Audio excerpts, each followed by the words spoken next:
So I want everyone to introduce themselves by telling us who you are, what you do, and how your work took you abroad. We're going to start with Jessica.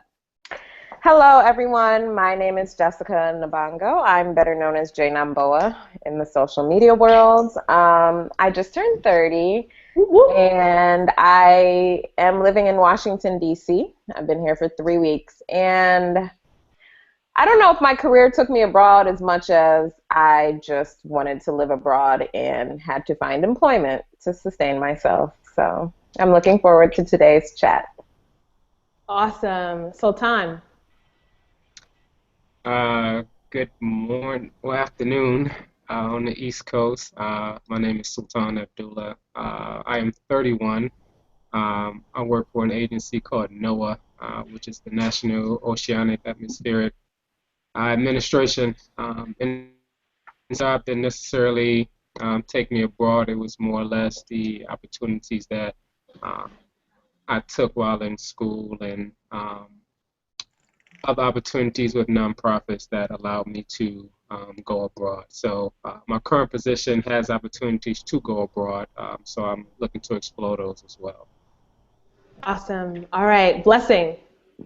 Hi, my name is Blessing Ashi. I am 28. I work for DuPont as a global energy consultant.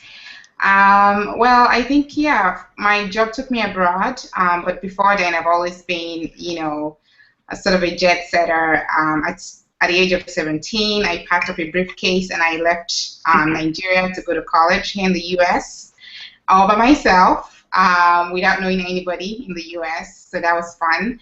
And since then, I've just been everywhere. And so when I joined DuPont, I was just the girl raising my hand, telling everyone, can I go abroad? I know you guys are everywhere. I want to go everywhere. So when the opportunity came, they called me, and here I am traveling the world. So I'm looking forward to this chat.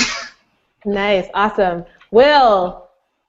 What's going on? My name is William Worley. I am 25. I am from Chicago, Illinois. I went to school in Washington, D.C. I graduated from Howard University. Right now, I'm the CEO and CEO of Charming Mad Genius. It's a nonprofit organization here in Illinois. And I'm also a brand ambassador. I'm the face of Sprite in Chicago. No big deal. No big deal. So I guess the international opportunities that have been afforded to me have been by and through some of the people that I've had a privilege of representing, whether they be fashion brands that have had placement internationally, or musical brands, whether it be artists or singers or what have you, that have gotten attention abroad, in London specifically, most recently. So I'm looking forward to being able to travel the world and not break the bank, and being able to do so in helping get my clients' messages out. So that's pretty cool. Awesome. Now, Joe K. Hi, everyone. My name is Joe K. Karibo, and I live in London. I work for a UK-based publishing company, which I've been doing for about 5 years, and given me the opportunity to travel a bit to India and to the US a few times, so yeah. All right. So about an hour ago, we opened our inboxes for questions, and we'll be pulling from those towards the end of the Hangout. So if you have any questions, feel free to respond to the email that you received, and we'll try and get that up towards the end of the Hangout. So first things first, we are going to start with Jessica. Jessica, you've lived and worked in 5 amazing, completely different countries. What is something or things that somebody should consider when thinking about an international career? Okay, so I've made a list of 4 things that I think are critical when you're considering. So the first I would say is know your industry. So whether it be management consulting, finance, education, or international development like myself, I think it's really important that you know your industry so that you know which countries the opportunities are in. The second thing I would say is know your strengths, and I think this goes with any career. You have to be very confident in what you're selling to a potential employer. Third, I would say is know your personal needs. And when I say that, I mean know the type of city you want. Do you want to live in a city? Do you want to live in a small town? Do you want to live in the countryside? How close do you need to be to your home, to your family, to your friends? I think that's really important. And a lot of people that I've met, moving around, it's very easy to fall into sort of depression because you're missing home and you're missing your friends. So I think it's really important that you're honest with yourself in terms of what you can and can't handle. And then the fourth thing I would say is be open-minded and fearless. Living in different countries is all about being completely open to a new culture. So that means, forgetting everything that kind of, just so that you're able to experience everything and not have these high expectations, but really just appreciate every moment and everything for exactly what it is. Awesome. Okay, so we're going to move next to Sultan. So Sultan, you have a pretty impressive resume. You've interned in Ghana, in India, and Cambodia, and you did 2 years in the Peace Corps in, I can't pronounce it, is it Vanuatu? Correct. Which is a country off the coast of Australia. So what experiences do you think can help prepare somebody for an international career? It's a very loaded question, which is a very good question. I believe the best experiences is to look to volunteering with different agencies, whether it's nonprofits, just to sort of get a handle of who you are as a person, as we just stated, some of the things that you like, even some of the places that you may want to go. It allows you to kind of get firsthand experience here stateside, so you can more or less figure out if this is something that's more or less suitable for you, if you want to do it, in which locations you may want to do it abroad in. So my thing was volunteering at different agencies, doing different walks with different companies to learn more about them, where they're located, and ways that I can sort of get involved with a lot of their work overseas. So awesome. Volunteering was definitely the best way. Got it. Now, Blessing, you have an amazing bundle of joy. Camille, she's 5. 5, right? Yes, she's 5. Okay. How do you incorporate her into your business travel, and what advice would you have for parents who want to incorporate, more travel into their careers, but they have children that they have to sort of take care of? What is your advice for them? Well, first, be prepared to be a giant ball of mess. It's you have to be ready to do the work. There's really no strategy. So for me, I just assess my situation. I assess, the destination and the finances. And if it's something that I can incorporate Camille to, I go for it. Because really, I want to be able to show her what's possible by taking her, to different places. And so, it's really exciting when I tell my boss and, we're going to Spain, and I'm like, can I take me with me? I promise she'll be good. And somebody will be watching her, or I'll take her to this daycare. You have to be able to come up with various scenarios. And that's me. I'm a dreamer. And I think that everybody that travels, we're all dreamers. And so I just dream up different opportunities, whenever a business travel comes up. Incorporating travel into your business, I think it's very easy in the sense that you really just need to be open-minded and honest. So, for example, my boss says, oh, Blessing, do you want to go to Spain, or do you want to go to Morocco for this assignment? And I say yes. But in my mind, I'm already plotting, oh, by the way, on the way to Spain, I can stop in Morocco, or I can stop in France. And so I tell my boss, sorry, 1 second. So I tell my boss and I say, oh, can I just spend the weekend on my way back? And the reality is people need to know that you love to travel. So when people know you love to travel, when you ask for those extra 2 days to spend in Paris, it actually makes sense to them. So you can never tell enough people your love for travel, whether it's in your personal life or in your career. Awesome. All right. So, Will, as an entrepreneur, How did you find and start building a portfolio of international clients? What advice would you have for entrepreneurs who really want to travel the world, but they're having a really tough time building that portfolio of clients from all over the world? All right. Well, what I realized, pretty much as soon as I finished school, that the traditional kind of form of outreach wasn't going to work. Running up on people that I didn't know and trying to solicit myself and say, hey, I do this or I do that, and try to qualify myself to a complete stranger. They're like, what the hell are you doing? And so, that didn't really work. So I, kicked around and tried to do that for a couple years.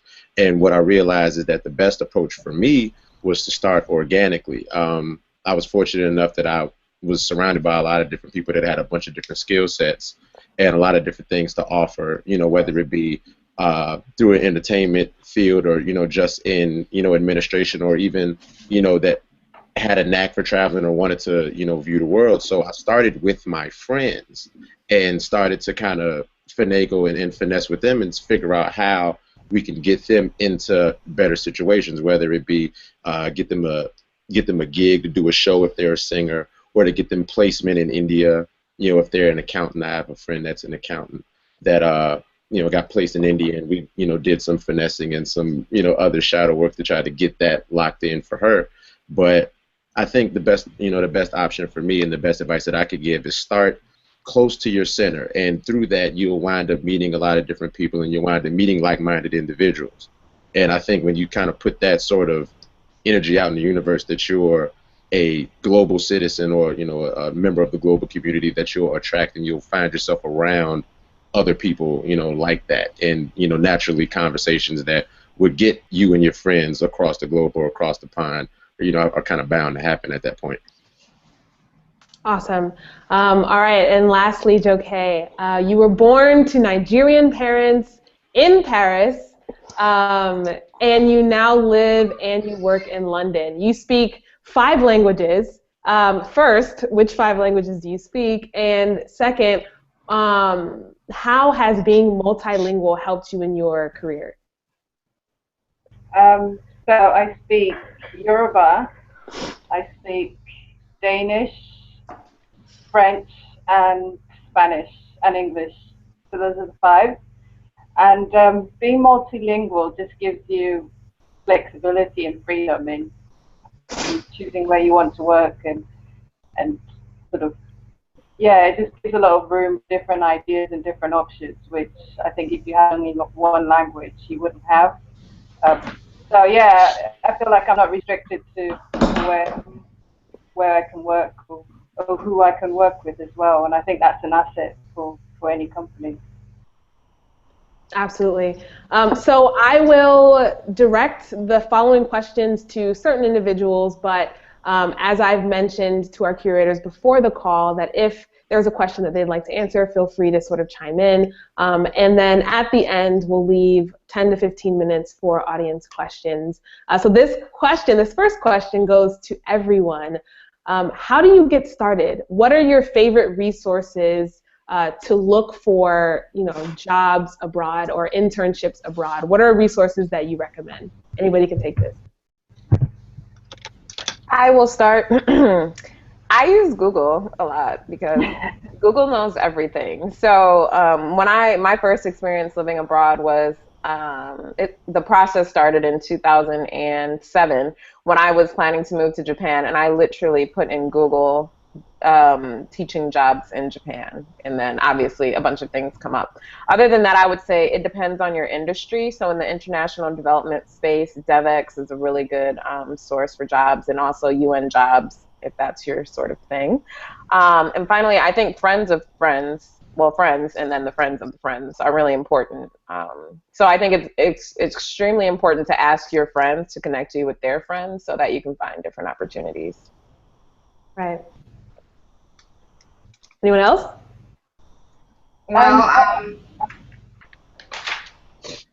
Well, for me, I think that if you have a career, I think that if you want to get started in terms of having an international assignment, you need to very quickly start proving yourself in what you're doing right now.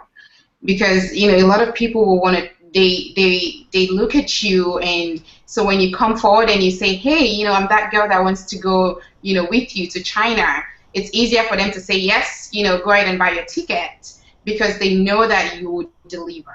So I think that for you to get an international assignment, it's not easy, especially in corporate America, and you're young. But if you start proving yourself and you start showing people that you can deliver, then that's sort of one foot in. The other thing I think is really just learning a new language. And the reason I say this is I don't speak anything else other than English and Yoruba. But I mean, we travel to so many countries for work, and I can tell you how much money. I can't tell you how much money we pay for, translators or somebody, just a contractor to come in and help, translate things for us. So I think that if you love a certain country like France, start learning French. Pick up a book. Travel to France, and some way, the universe opens up. I mean, I am a true testament. The universe opens up when you take that first step. Awesome. Sultan, how did you find your internships? Were you in college when you found them? I was in college. My first one was actually a study abroad when I was in undergrad, where we had an African World Study Institute that came in and sort of talked about opportunities of not only just going abroad and the benefits of it, but just how it impacts not just your life, but others as well. So I started there and went to Ghana for 4 years.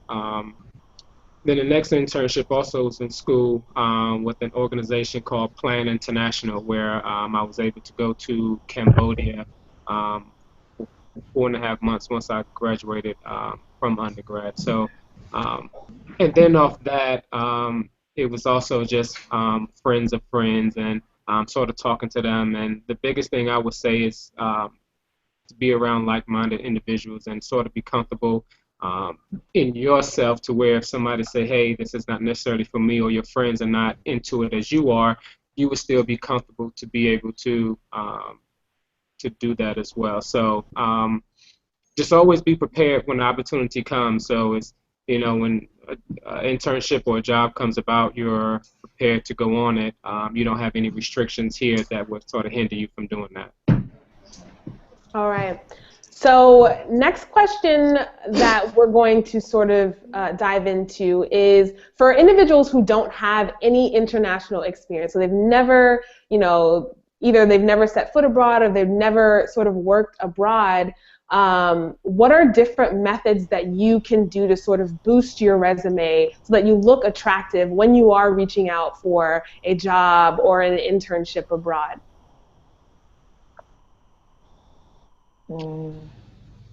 I can take that if you want. Go for it, Will.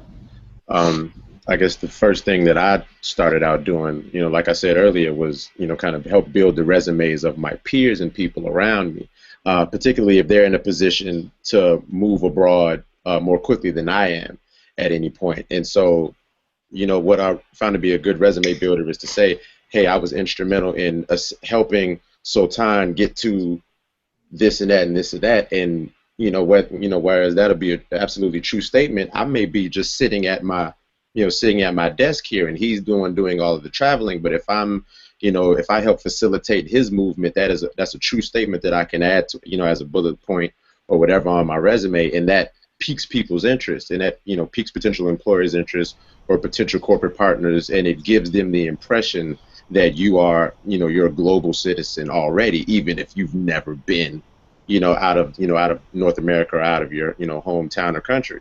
So I think that's kind of how I started, and I was able to, create a lot of conversations and, start a lot of dialogue with people that I probably wouldn't have had I not taken that energy and put it into my friends or put it into my new contacts, as opposed to pouring into myself, so.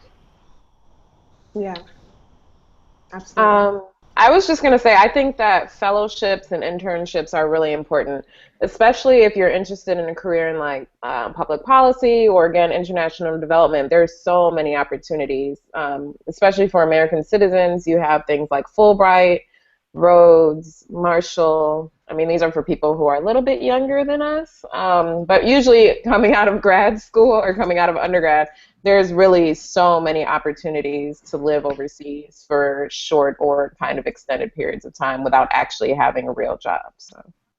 Yeah, and for me, I think that this is when I was in college. I started doing a lot of things with like African Student Union, Sub-Saharan African Network. Just a lot of things that shows that you have interest. I think even if you can't throw yourself out there right away, showing interest in other international activities. When I joined my company, I just quickly dived into the Sub-Saharan African Network. I started taking on a leadership role there, and a lot of people knew me from China, from EMEA, Asia Pacific. So it was very easy for them to say yes, go ahead and send Blessing because we've sort of interacted before in the past.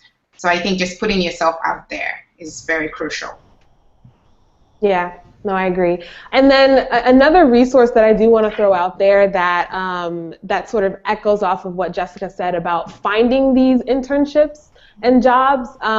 There's a book called Delaying the Real World by Colleen Kinder, and it's a book that is completely full of fellowships, internships all over the world. It tells you how to get them, when the applications open, when they close. It's actually how I found my fellowship that took me over to India for a year, all expenses paid. So that is one resource that I would say is very, very helpful. And so outside of Google and outside of some of the other resources you mentioned, Jessica, are there any other places you can go? Sultan, did you go to the head of your department and say, hey, I want to go overseas, hook me up?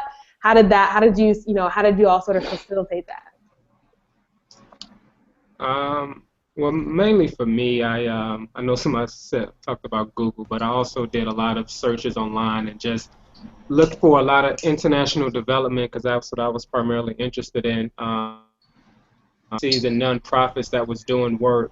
And a lot of it sometimes you just have to, I think Jessica said it earlier, you have to be prepared to be out of your comfort zone because there may be some situations where you can find fully paid internships, or there may be some situations where you may have to pay a little bit for that internship, but not to be discouraged if that is mainly the case. And I just, like I said, I went online and just typed in a whole lot of agencies, and they brought up a lot of things, and I just went to their pages as well. But another thing was I wasn't afraid to go to the so-called developing countries and just kind of go there for vacation, and was able to network as well with different NGOs that was in the community doing work as well, and that sort of put me on to something else and to something else. So I was able to travel one time, just going from one NGO in one country to another one, staying there for like 2 to 3 weeks and moving on as well. So that was something that was big for me.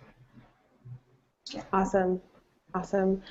So we're going to move on to family, because family is a important part of moving abroad. If you don't have that support system, it's sort of it can be a challenging experience.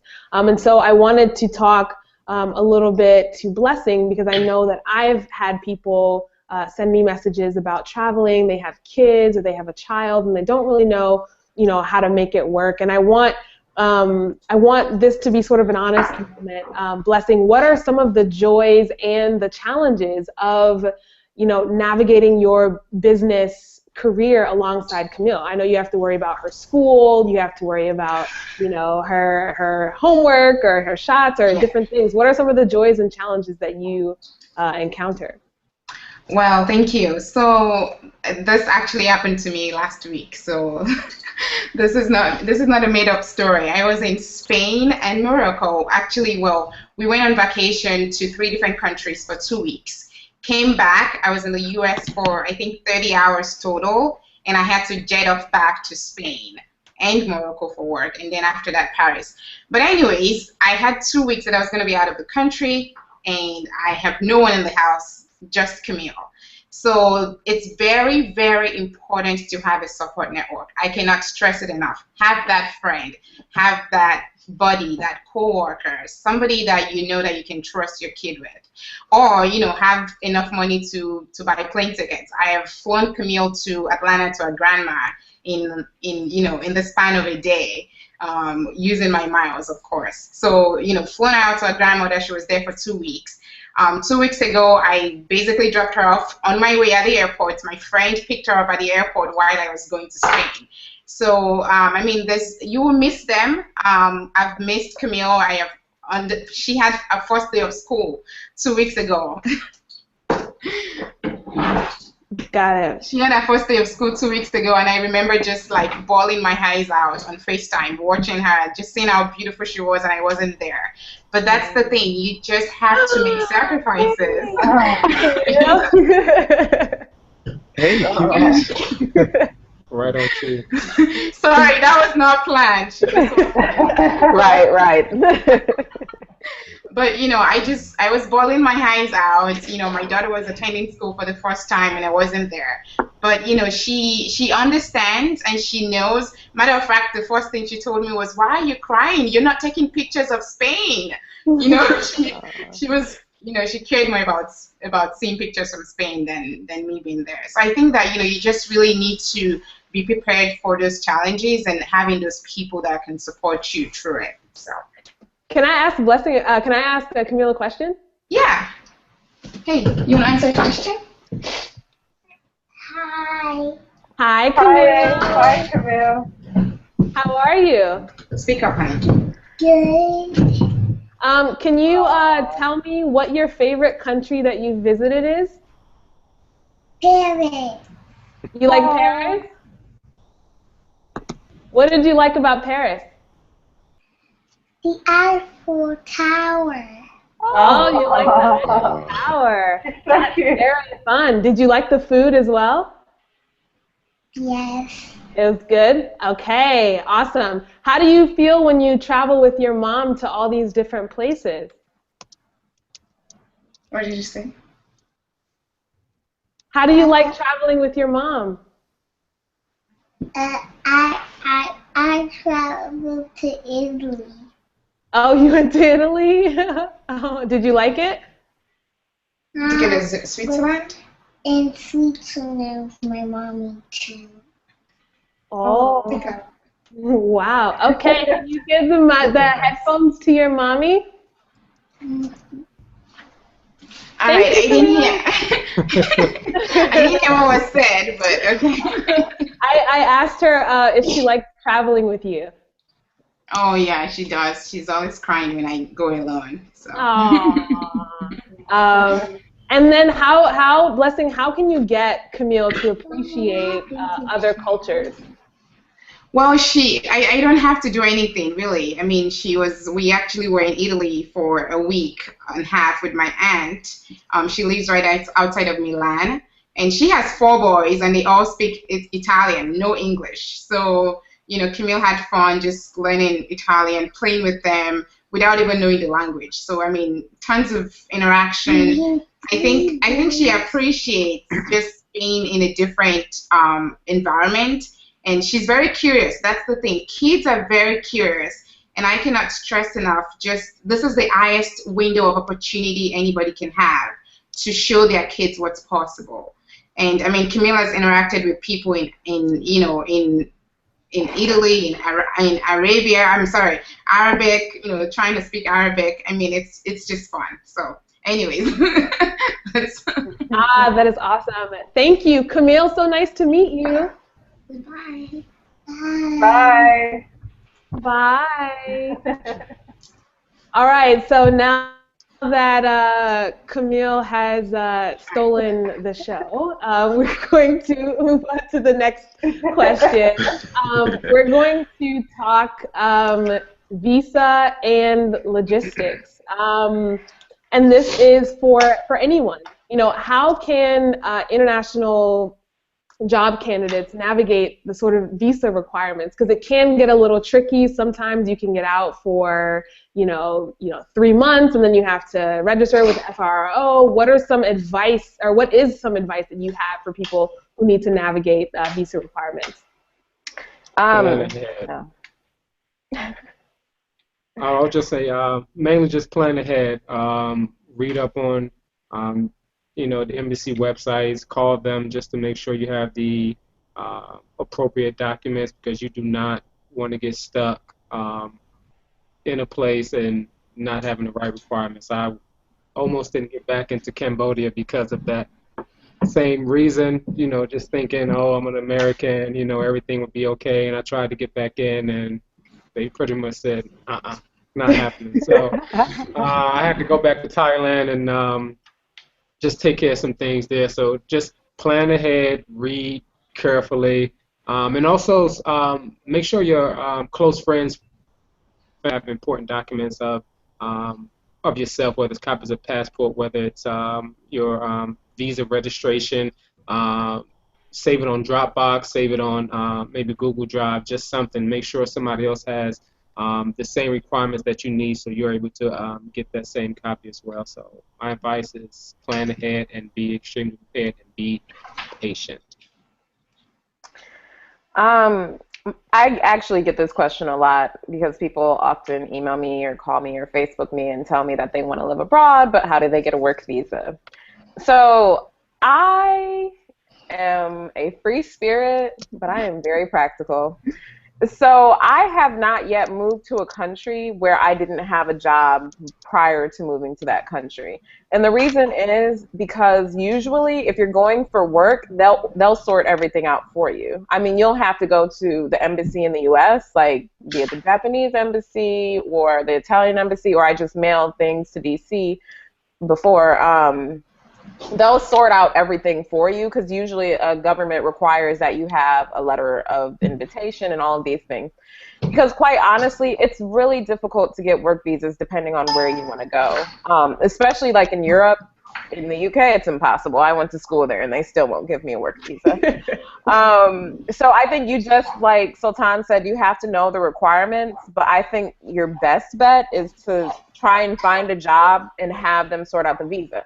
Now, one thing you can do, fortunately, if you have a U.S. or European passport, it's very easy to travel to a lot of countries on 3-month visas. So you could travel to a country, stay a while, find a job, and then fly back home and get a proper work visa. That's always another option as well. And then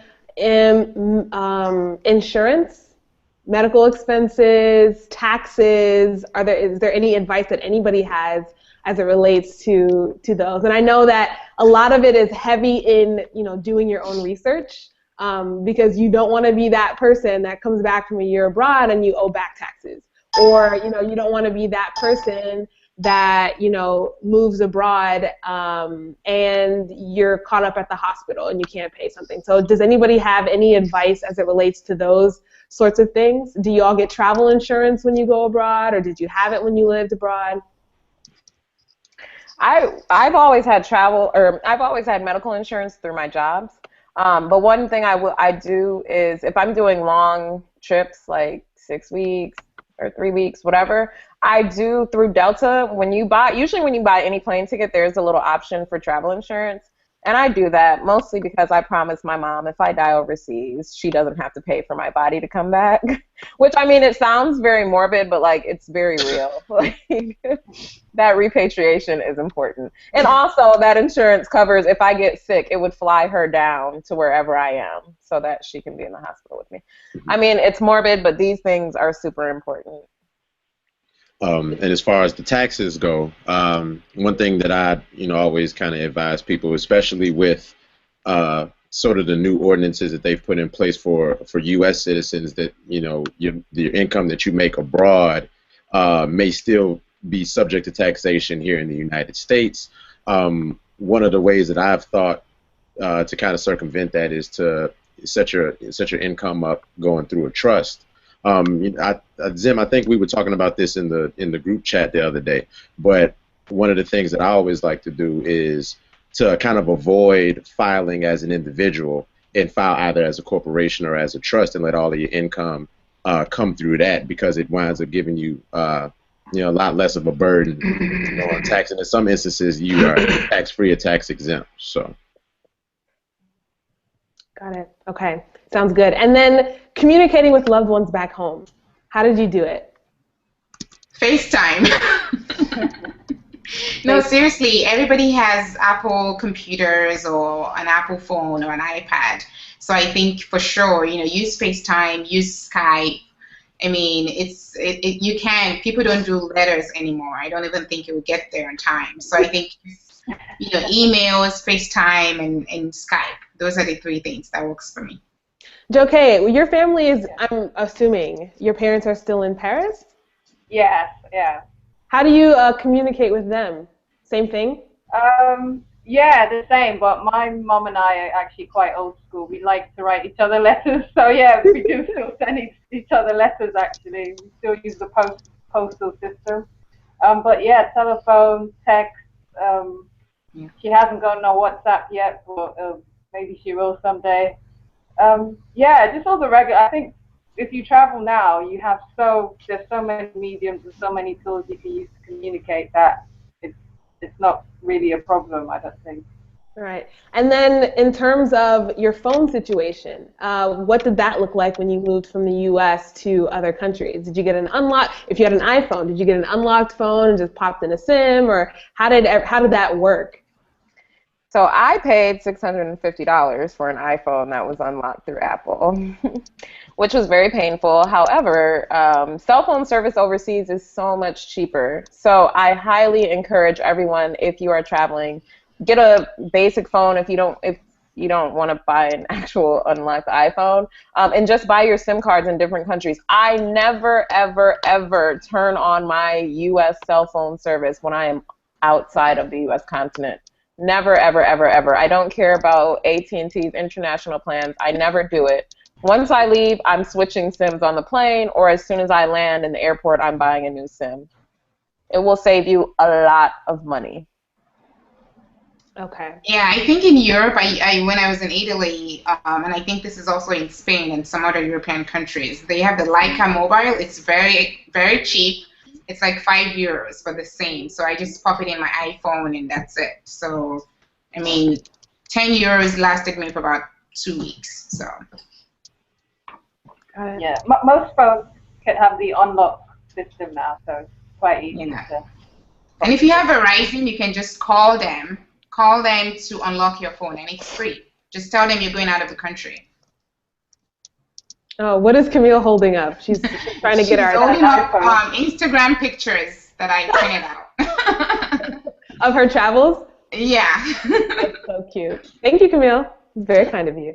And then let's dive into culture a little bit. How is the work social culture different abroad, and how did you find a circle of friends? For me, anyways, I would say I've worked in Denmark and I work in the UK now, and both cultures are completely different.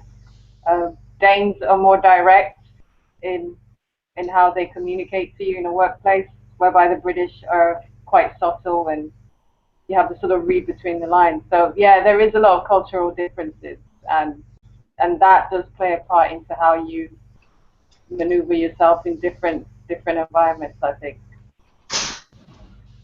And did you, when anybody moved abroad, did any of you all join an expat group, or find, they have like Brothers and Sisters of Korea on Facebook or whatever? Did you join a group to sort of help you get acclimated to your new surroundings?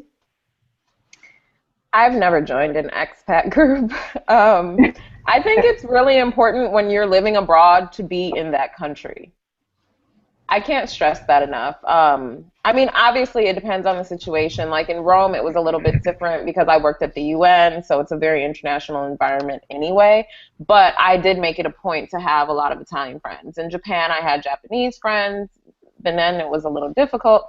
But I think it's really, really important when you're living in a country to make friends with people who are from that country, because that's how you can get the full experience. That's how you can understand how people in that country are actually living. I mean, obviously, you want to be around people who have similar experiences to you, but I really think I would say avoid doing that at all costs. So what I did when I moved to India is I joined, there was an expat group, and I joined that to find a place to live, and I ended up choosing, I wanted to live with somebody who was from India. So, that was my experience. That was something that I wanted. And so by living with somebody who was from that culture, if we were ever out and I needed, I spoke Hindi, but if we were ever out and I needed somebody to be a little bit buck behind me, she handled that. And so, I think that's something that's also important when you're living abroad is if you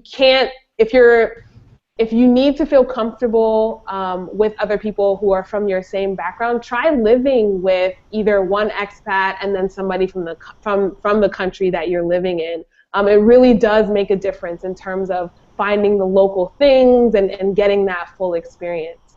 So yeah, and then the last question that I wanted to ask before we sort of turn to the audience to take questions is, and I want everybody to answer, what is something about moving abroad that you wish somebody would have told you, or having international clients? What is something that you wish somebody would have told you before you sort of hopped in?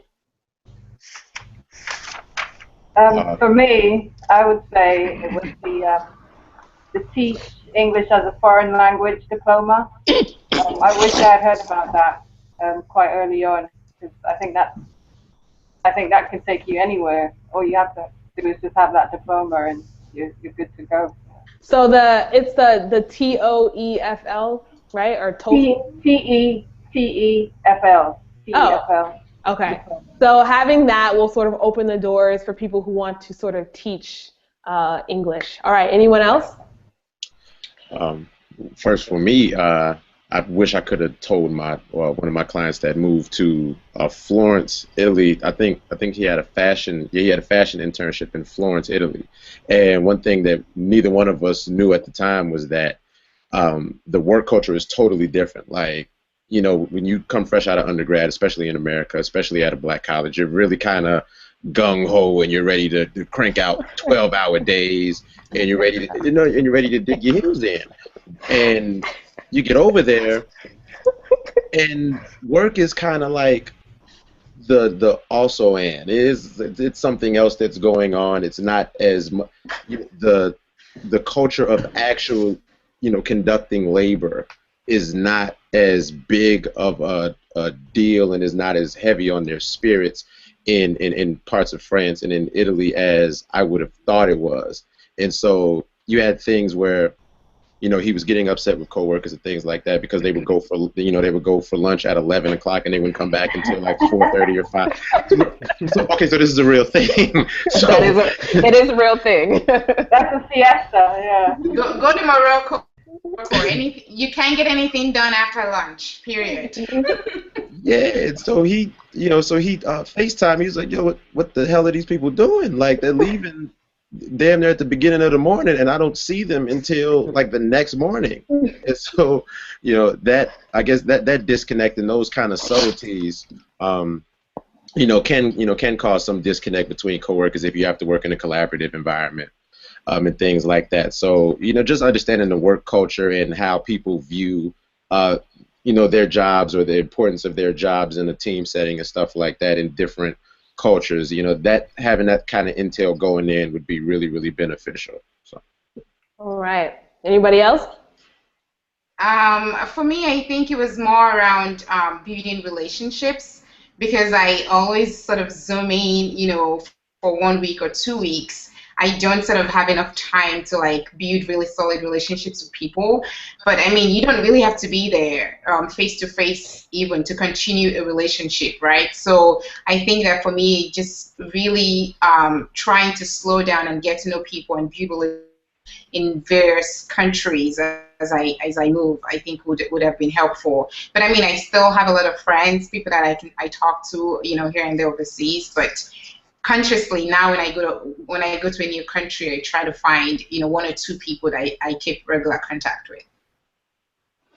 I think for me, I wish I would have known how much my views of the U.S. would have changed and how much And just really feeling like, I feel like growing up in the US, we're really led to believe this is the best country in the world to live in. And I just feel like there's so many other awesome places to live.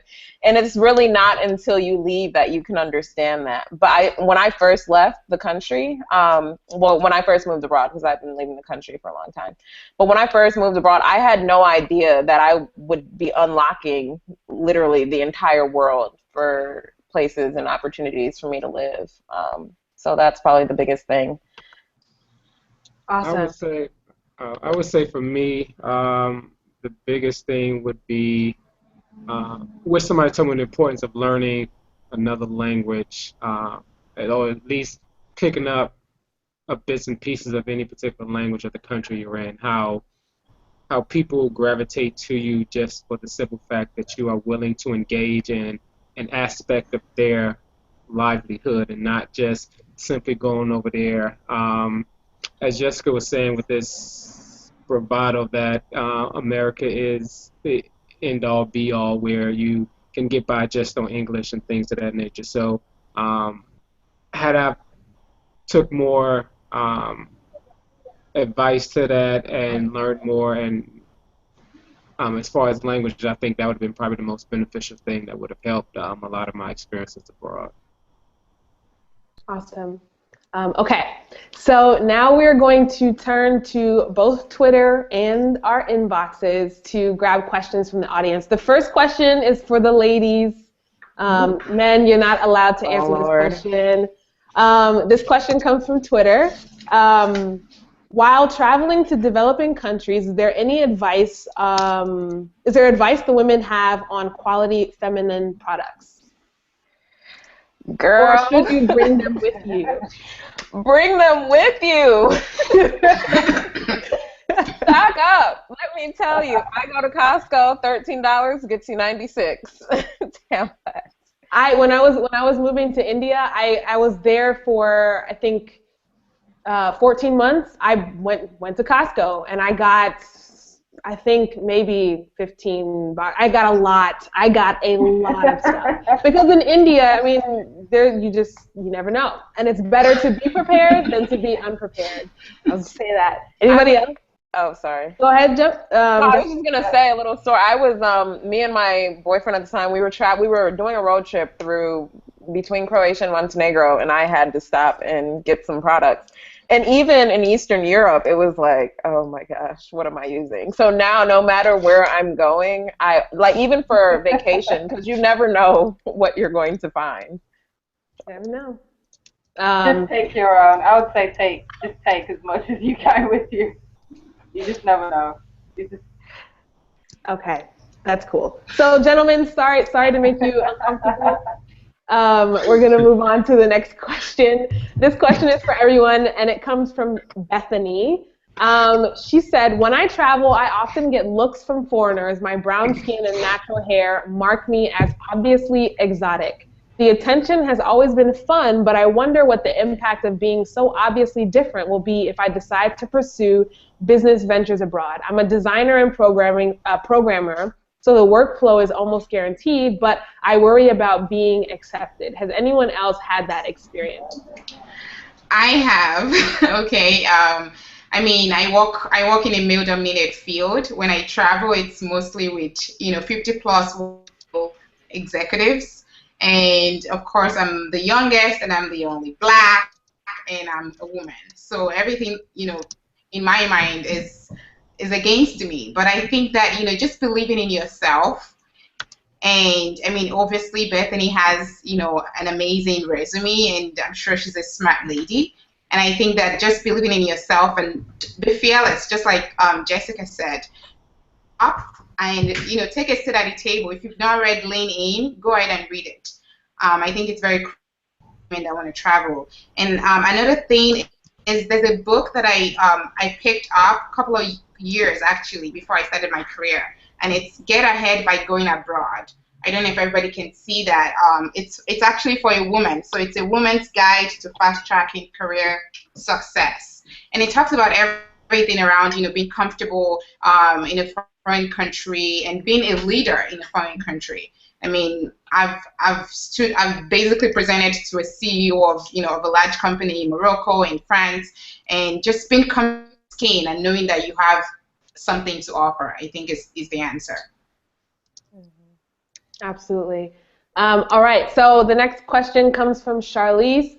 So Charlize says, I've been told by recruiters that it is nearly impossible to work in Europe as an American citizen. Are there any loopholes to working in the EU? And outside of teaching, what other types of roles are in demand abroad for US or English-speaking talent? So I think, okay, this answer is twofold. Number one, a really good start is going to school over in Europe, because you get some sort of like visa waiver for 1 year after you graduate from that university. Number two, best loophole ever, international organizations. So again, this is mostly around development, foreign policy type of things, but UN, in Paris you have OECD, in Germany you have some UN agencies, Denmark, I mean the UN is everywhere. And that is, I think, a great opportunity to get through loopholes, which, I mean, a lot of foreigners use that to get into the US as well. So great place to start. I work for a UK company, and there are loads of Americans that work in London, and so I think there's still opportunities for you to find something. Yeah. All right. So the next question comes from Twitter. And the question says, does anyone work in the brand and marketing industry? If so, how easy is it to get experience abroad, especially in Europe? I guess for me, I'm working more closely with, integrated marketing and those sort of departments with the other brands and stuff that I partner with, along with Sprite and Coca-Cola, obviously. As far as dealing and dabbling in other countries in other parts of the world, in particular Europe, I would say your best bet is to get an idea across to them. Each region has a brand manager. Many regions have a brand manager, and almost all of them speak English, even if it's not their first language. So it's very, very easy to get an email address, or you can call a local brand manager, or even some of your interns for some of these companies that are in certain areas who have access to these email addresses, and jump in their email. And you'd be surprised at how taken aback they'd be just from you reaching out from whatever part of the world that you're in and saying that you're interested, because they don't get that every day. They're getting internal memorandums and all of that stuff from their own offices, but to have something random from the outside land in their inbox, will kind of make the eyebrows jump in there, and a lot of times they'll be compelled, they'll feel compelled to respond. And if you have an idea that is unique, or an idea that some of your other counterparts, if you're already within the organization, if you have ideas that can't be mimicked or that would be mutually advantageous to you or to them, that can get you a follow-up conversation. And that's where all the magic happens, in that follow-up. So. Absolutely. Anyone else want to add to that? No one? I can't chime on the brand piece of it. Okay. So Twitter really loves Camille Blessing. I've not been on Twitter yet. Not surprising at all. So we're actually they're sending her some questions. Oh my! So be on the lookout for go that. to jedandplay.com and comment or tweet us. Yeah, so Blessing started this blog called Jed and Play, and it's a blog that sort of chronicles her adventures with Camille all over the world, and it's really fun. And for those who have friends who are parents who don't really think they can travel abroad, or they can't really make time for it with their kids, check out that blog. It's really awesome. The last question that I have is from Crystal. Crystal says that she's in the process of applying to graduate school in either public health or health administration. and she's interested in knowing what careers she can do internationally because she doesn't want to attend any medical school after the master's program.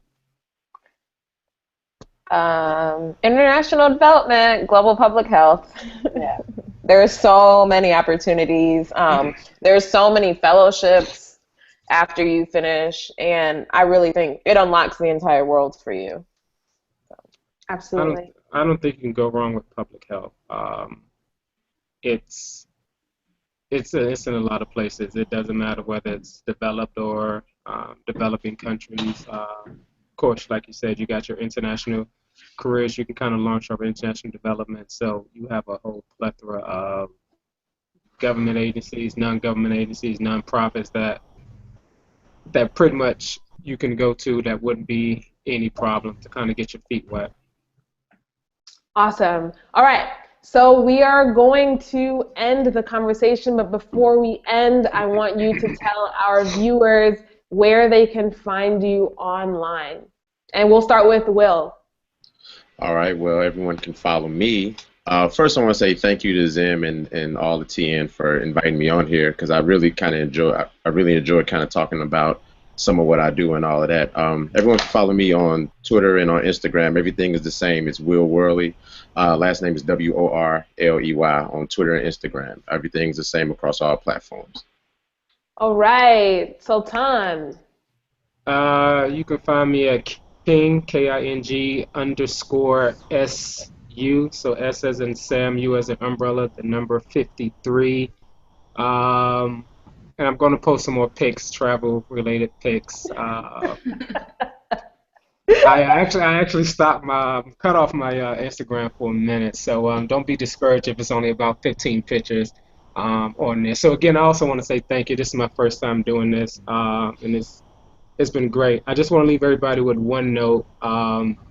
Just know that you can travel, and traveling is not as difficult as you may think that it is. If you just plan accordingly and have an open mind, I guarantee that there's a lot of opportunities out there. So thank you again. All right, and we're going to move to Blessing and Camille. Where can our viewers find you? JetandPlay.com, JET and Play, PLAY.com. Instagram at JetandPlay, and my personal Instagram, which I post tons of pictures, is blessing.o. I just want to leave you guys with one thing. The hardest part of landing an international assignment is getting the first one. Get one, no matter how small, even if it's 2 weeks, go for it. Don't think about it, just say no. Just like Sheryl Sandberg said, just get on the plane. Don't ask for what seat, where is it going, just get on it. Because as soon as you take that first step, everything else follows. Absolutely. Now, Camille, do you have anything that you want to say to everybody before we leave? Video voice. No? Did you enjoy your travels? Yeah. What was your favorite country?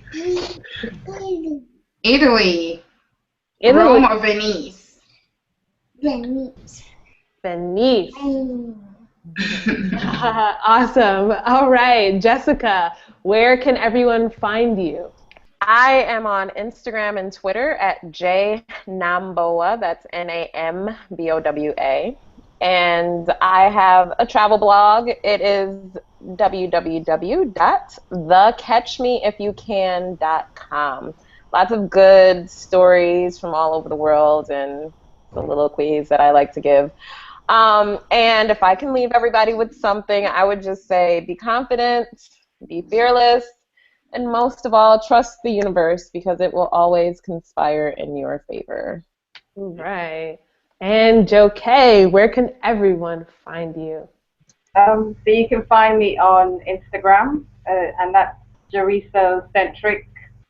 And you can find me on Blogspot as well. If you just Google Joriso-centric, and it's JORISO centric.